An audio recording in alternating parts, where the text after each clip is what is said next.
I have spent the first part of this video just trying to make my neighbour's dog shut up for long enough to say one whole sentence. So if I'm twitchy during this video, now you know why. It's my nerve endings trying to make strangle hands. Hi guys, it's Leanne and welcome to a video in which I think I'm going to get myself into a lot of trouble. You see, I've been thinking. I quite recently did a haul, and in that haul I showed you guys a truly eclectic section of my books. I think I had one from about 7 different genres on there, which is great because, you know, something for everyone.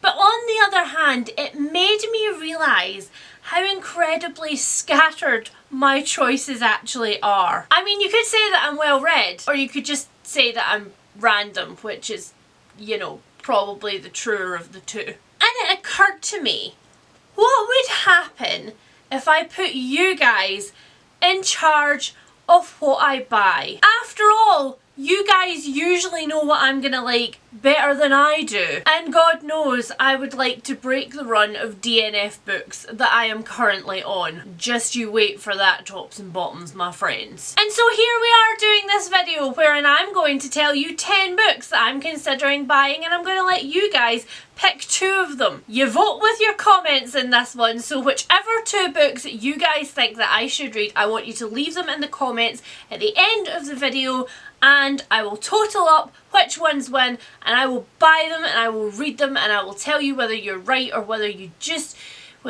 set me up, because I wouldn't put that past any of y'all. The first one that I've got here is a YA thriller called Are You Watching by Vincent Ralph. This one is about a girl who is a YouTube reality star. She spends a lot of her life live, and her mother was murdered by someone called the Magpie Man. Jess has decided that rather than just, you know, use her YouTube channel to make herself famous and make all the dollar, she is going to use it to lure in the Magpie Man.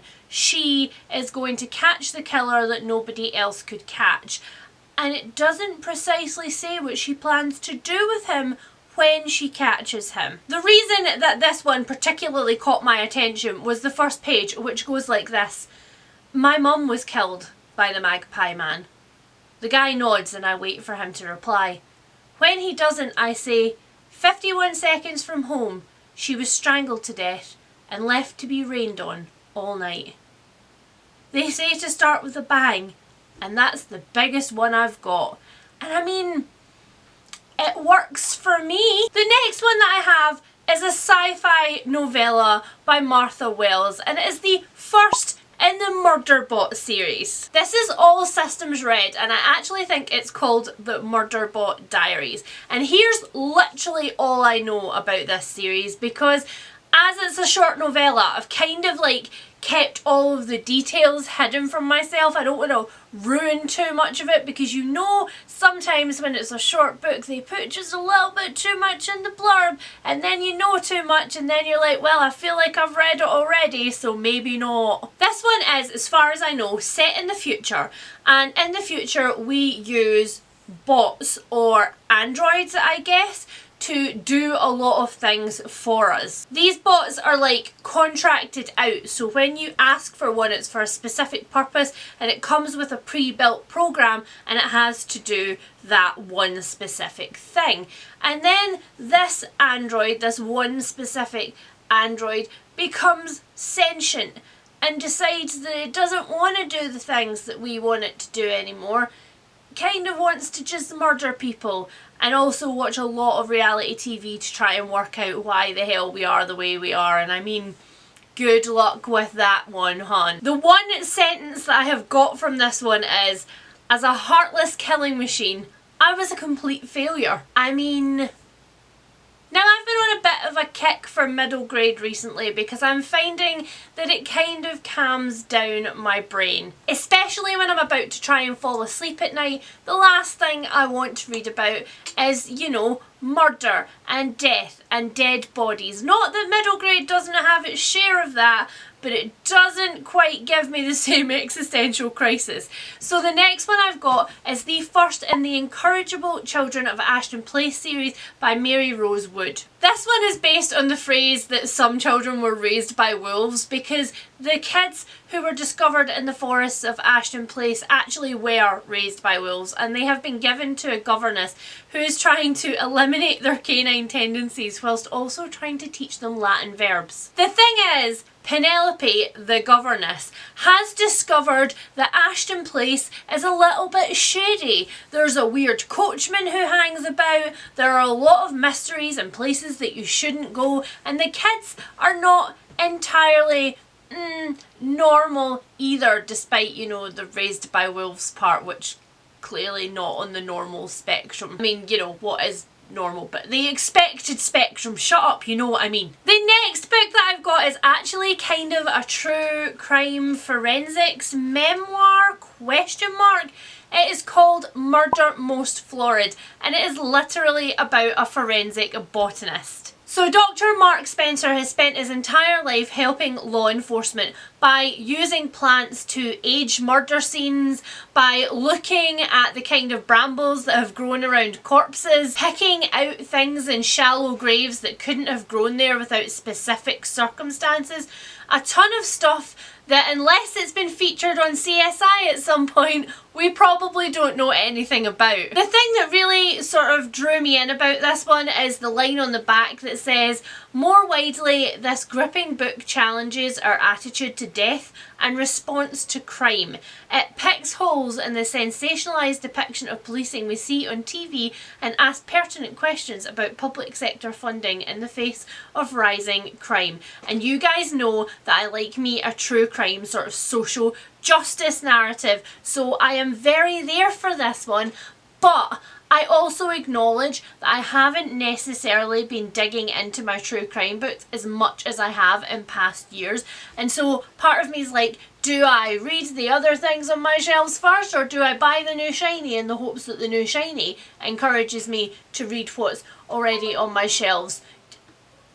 Rude. I mean, thank you for commenting, but also rude. So the next one that I have is one that is kind of along a theme of a lot of books that I've been reading recently, and it's kind of a true crime but also kind of a memoir, and it is Know My Name by Chanel Miller.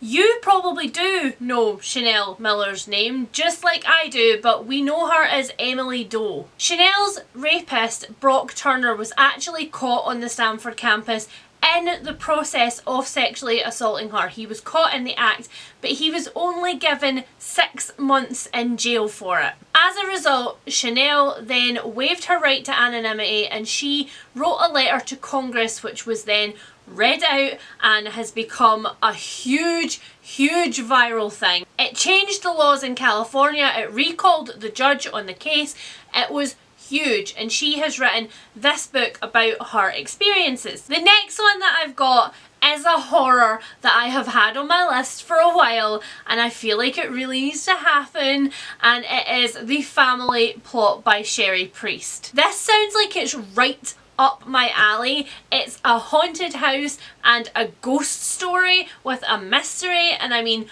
what in this does not sound like something that I need to read immediately? Well, I mean, I guess that's up to you, but you know. So this one is about Chuck Dutton and his daughter Dahlia. They own a company which essentially buys and sells plots of land. Some of them have houses on them, some of them have commercial properties, but they do them up and they sell them on for mega bucks. So one day Augusta Withrow comes along to them and says that she would like to sell their family plot of land. There's a huge old mansion on that plot and just acres and acres, and she doesn't want it, she just wants money and to walk away. And they think, cha-ching, and they buy it on the spot. And then Chuck sends his daughter Dahlia down with a caravan and a crew to just make over the old mansion, make it perfect for selling.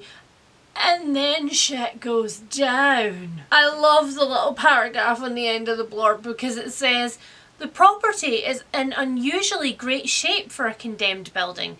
It's empty, but Dahlia and the crew quickly learn it is far from abandoned. There is still something in the Withrow mansion, something angry and lost, and this is the last chance to raise hell before the house is gone forever.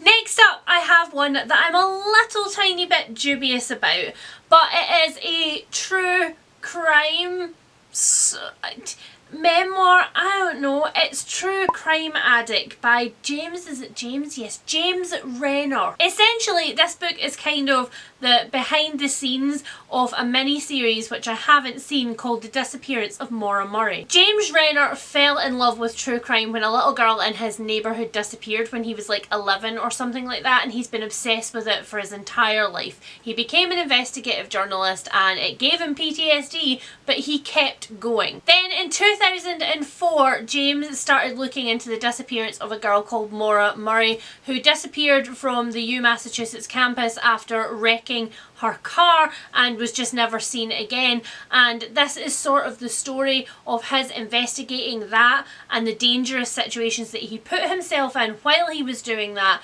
and also his own sort of mental health journey when being faced with missing people and other people's tragedies every day of his life. To me, this is kind of like reading the book that Adnan's cousin wrote about him without having listened to the Serial podcast first. I doubt I would have gotten as much from this book, which by the way I don't recommend, if I hadn't listened to the podcast, and so I worry about True Crime Addict a little bit. But that's why it's on this list, because you guys get to decide and I don't. The next one that I've got is a straight up memoir. It's called Excavation and it's by Wendy C. Ortiz, who grew up in the 80s and 90s in the San Fernando Valley in Los Angeles and was very, very sheltered. She had incredibly quiet, reserved parents. She herself was a very quiet, bookish girl, and she was then taught by a private school teacher who she entered into a relationship with. Her teacher was 15 years older than her and is now many, many years later a registered sex offender, and that relationship and the consequences of that relationship, which she thought at the time was entirely consensual, has changed her entire life and how she relates to everybody else in her entire life.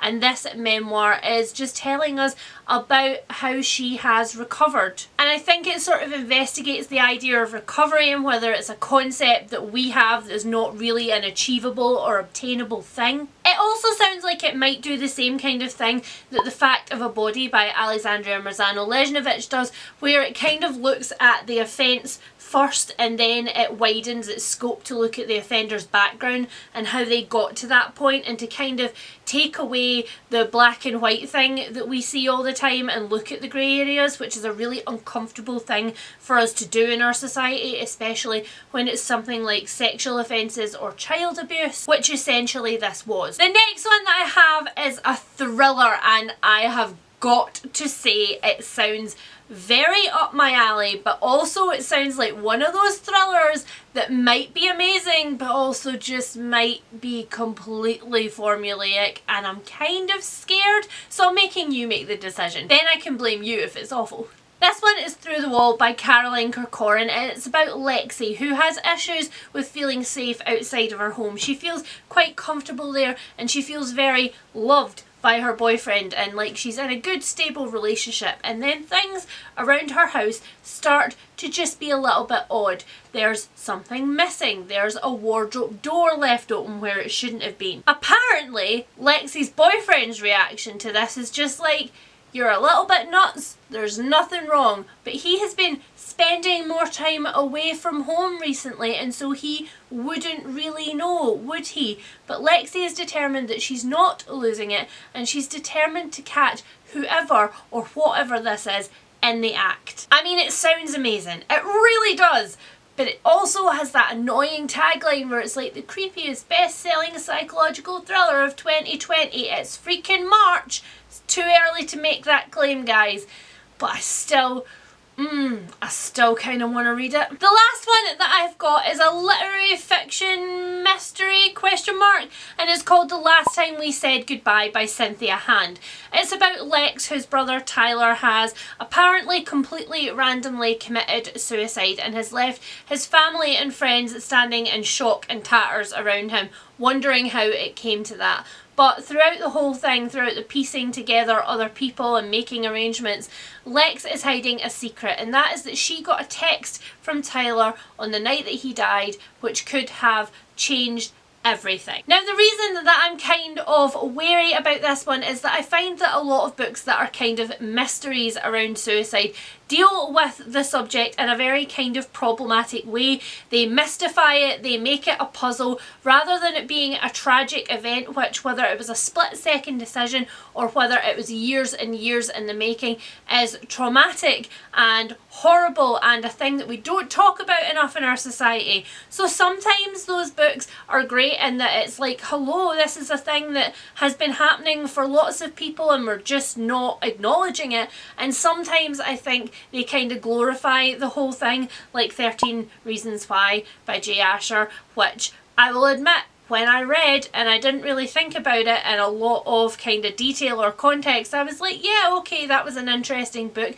But now looking back on it, I'm like, ooh, boy, that is seriously problematic. That is not a good way to think about suicide or to show it to our children. But anyway, back to this book. The reason that this is still on my wish list is because I have heard a lot of really good things from a lot of people that I trust deeply about mental health things, that this is a great book.